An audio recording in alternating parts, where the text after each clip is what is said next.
इसलिए हम वहां कह देते हैं कि हमें बड़े लोगों की महफिल में जलसा में जाने में कोई दिलचस्पी नहीं है। क्यों?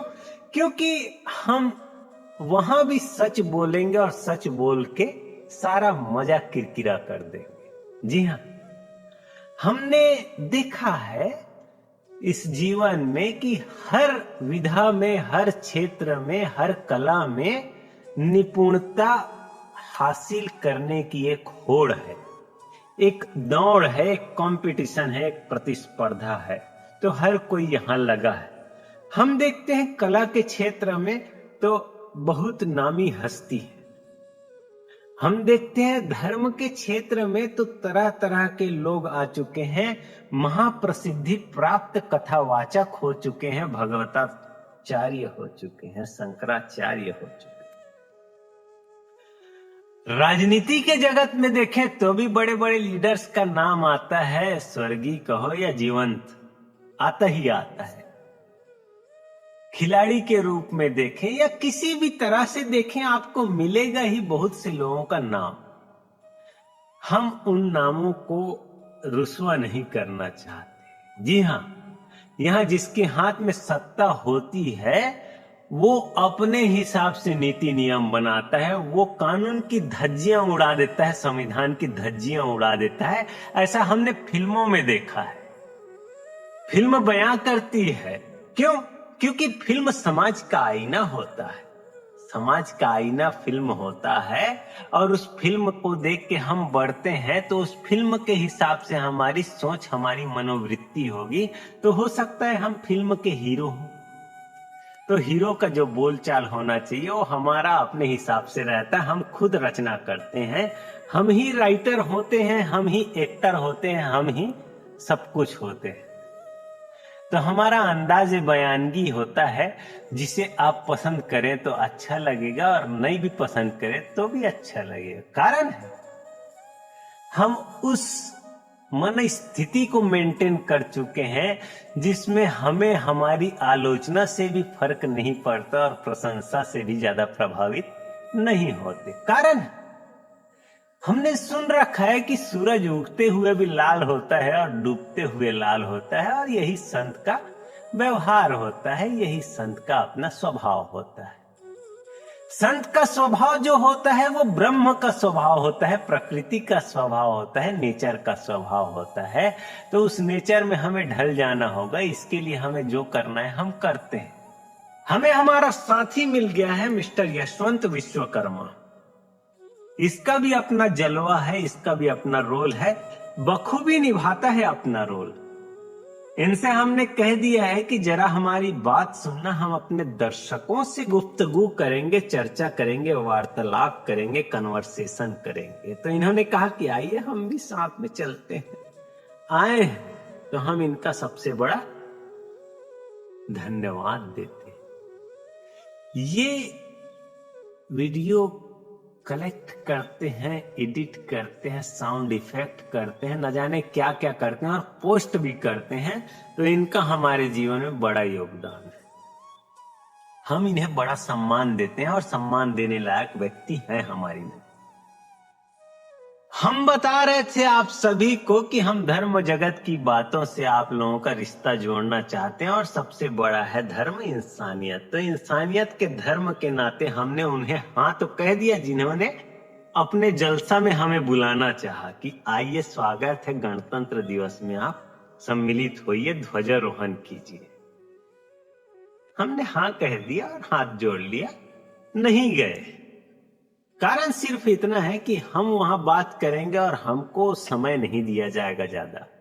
हमारी बात लोगों को समझ नहीं आ रही है ऐसा लगेगा, परंतु साफ साफ समझ में आता है। हम वर्तमान में जीते हैं तो वर्तमान की बात करेंगे, और वर्तमान हमारा आनंद से भरा हुआ है, प्रेम से भरा हुआ है, परमात्मा से भरा हुआ है, सदगुरु के आशीर्वाद से भरा हुआ है। ये हम आपको दिखा देना चाहते हैं। अगर आप हमें चश्मा निकाल के देखना चाहते हैं तो हम चश्मा निकलवा के दिखा दें आपको। आंखों में देखो सच्चाई, आंखों से ही होता है सब कुछ। ये हमारा भाई जानता है आंखों की बात को, आंखों में ही होता है जो कुछ होता है। अगर किसी के आंख में डर है तो वो दिख जाएगा, अगर किसी के आंख में प्रेम है तो वो भी दिख जाएगा, किसी के आंख में घृणा है तो वो भी दिख जाएगा। हर तरह का चीज आंखों से देखा जा सकता है। तो इंद्रिय संगत खेल है, इंद्रियों का खेल हम जानते हैं, और आप सभी को भी इंद्रियों का खेल बताने आए हैं। और साथ ही साथ गणतंत्र दिवस का जलसा है, तो हम आप सभी के बीच इसीलिए आए हैं कि अधिकारों पे बात कर सकें, संविधान की बात। संविधान क्या कहता है कि आपको समानता का अधिकार, समानता का अधिकार ऐसा है कि न यहां कोई बड़ा है न यहां कोई छोटा है, न यहां कोई गोरा है न यहां कोई काला है, न यहां कोई लड़की है न यहां कोई लड़का है। तो सब बात तो ठीक है, परंतु मेरा एक ही बात में ध्यान रुक जाता है, न यहां कोई लड़की है न यहां कोई लड़का है, सबको समान अधिकार प्राप्त हुआ है। लेकिन मेरे देखे मुझे आज तक दिखा है कि समानता का अधिकार लड़कियों को नहीं मिला है। जी हां, यूं तो मेरी नजर से, मेरी समझ दृष्टि से आप देखें तो लड़कियों को, स्त्रियों को, कन्याओं को, देवियों को मैं ऊंचाई में रखता हूं अपनी समझ से। उनका हर एक फैसला सर्वमान्य और महत्वपूर्ण है। क्यों? क्योंकि वो प्रकृति है, वो नेचर है, वो ज्यादा करीब है प्रकृति और नेचर से। जी हाँ, इंग्लिश का ही शब्द है नेचर, हिंदी का ही शब्द है प्रकृति, स्वभाव। स्त्री ज्यादा जुड़ी हुई है अपने आप से परस्पर पुरुष के। जी हाँ, तुलना करें आप, अंतर स्पष्ट करेंगे तो आपको दिखेगा कि लड़की ज्यादा गहराई से जुड़ी है। तो उस लड़की की बराबरी पुरुष तो कर नहीं सकता, ये तय बात रहा, मैं ये जानता हूं। आप सभी भी मानेंगे इस बात को, क्योंकि आपको मैं वो तर्क दे दूंगा। तर्क सिर्फ इतना है कि वो स्त्री जीता जागता जीवन पैदा कर देती है हम सब लोगों के बीच, और उसमें पुरुष का सहयोग सिर्फ इतना होता है कि 2 मिनट का, मैगी बनाने जितना समय लगता है। ये कोई अनर्गल अश्लील बात नहीं है। हम जेन जी बच्चों के साथ हैं। जी हाँ, ये 1997 से 2012 के बीच की पैदाइश है, तो जेन जी बच्चों को स्पष्ट बताना पड़ेगा। तो पुरुष का योगदान सिर्फ इतना है कि 2 मिनट का साथ है।